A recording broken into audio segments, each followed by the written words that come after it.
G'day fellas, how you going? Welcome back to the next video in the series that I'm making about how to enter a cosplay competition and get the best possible results, okay? Now in this video, we're going to be talking about how to actually pick your cosplay costume for the competition, okay? Sometimes it can be really difficult. You've got so many different options. Which is the best one? Which is a bad one?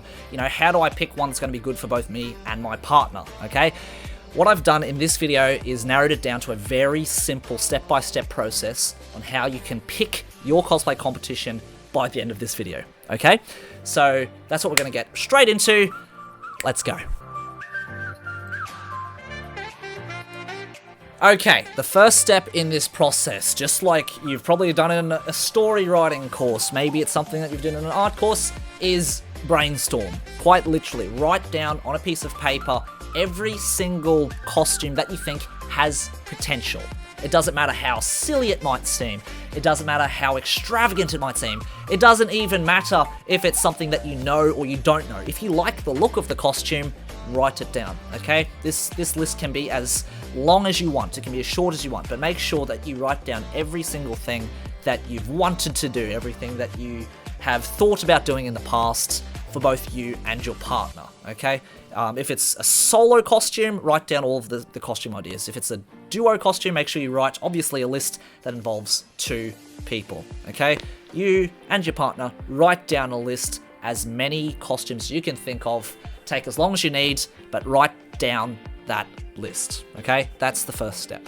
Okay, now that you've got your list, we're gonna move on to the second step. You know, I don't care if it's one whole page, I don't care if it's a whole book, whatever it might be.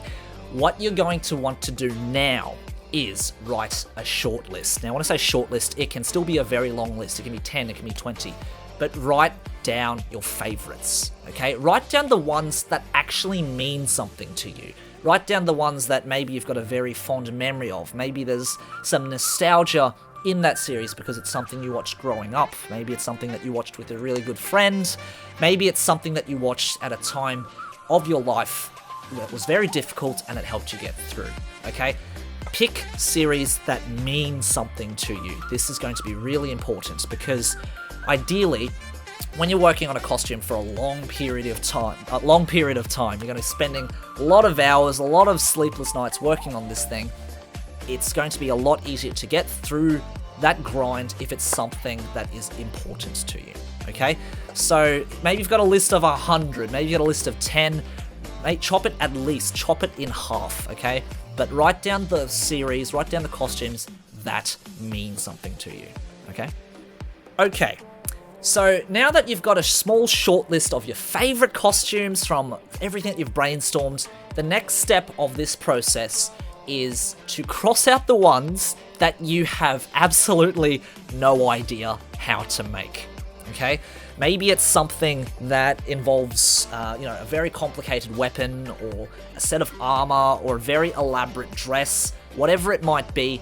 Cross out the ones which you look at the picture and hopefully, you're kind of thinking to yourself, oh, I could make it like this or I could incorporate this technique.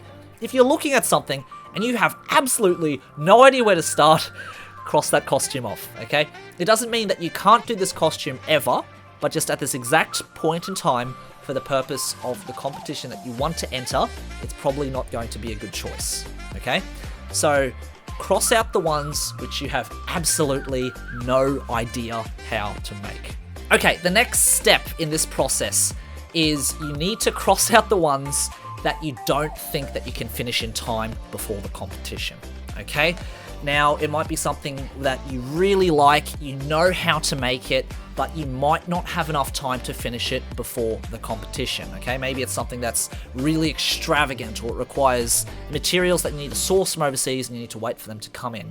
Another thing you need to keep in mind, if this competition has a skit component, we need to write the skit, you need to rehearse it, you need to practice it, you need to factor that time in, okay? Now keep this in mind. Keep the, write down these words, put it on your wall. A costume that is simple and clean is better than something that is tough and messy. Okay? A costume that is simple and clean is better than something that is tough and complicated, and it's going to end up very messy in the end. Okay? So cross out from your list all of the costumes that you don't think that you can finish in time before the competition. Okay, hopefully your list is starting to look quite narrow now, or maybe you've already narrowed it down to the last few. But the next part of this process is you need to cross out on your list any series that does not have a potential for a good skit. Now, maybe you can skip this step if you are doing a competition that is just costumes only, but if it's something that requires a skit, cross out anything that doesn't have a story potential. For example, in this case, maybe it's just a very nice set of art book costumes that you want to do, but there's no character development, there's no plot, it's just simply artwork. You need to take those series out, okay? Because in a lot of competitions that do require a skit, the skit component is going to be extremely important, and it's very easy to write a bad skit, okay? So hopefully by this stage you're looking at the series and maybe you've already got the idea of a story or a skit or a stage performance on stage that you want to do, okay? And keep the ones that you think, wow, this has got potential. This, I can do a really entertaining performance. This, I could tell a really good story. Keep those ones, but cross out the ones which don't have potential for a good skit. Okay, and finally, hopefully you're down to the last two, maybe the last three on your list. Maybe there's 3 or 4, whatever it might be, but you should have a very small list at this point in time, okay? So we've crossed out anything that you can't make in time, it's beyond your skill level, something that you're actually passionate about, something that's got good skit potential. The last step, and this is very simple, pick the series that you like the most. That's it. There's going to be 2 or 3 or 4 here that we've kind of narrowed down from a whole bunch, and we've picked logically. We've picked the ones that you can make, the ones that you genuinely are passionate about, the ones that have potential for a good skit, and the ones that you can finish in time. The last thing to do is quite simply pick the one that you feel the most strongly about.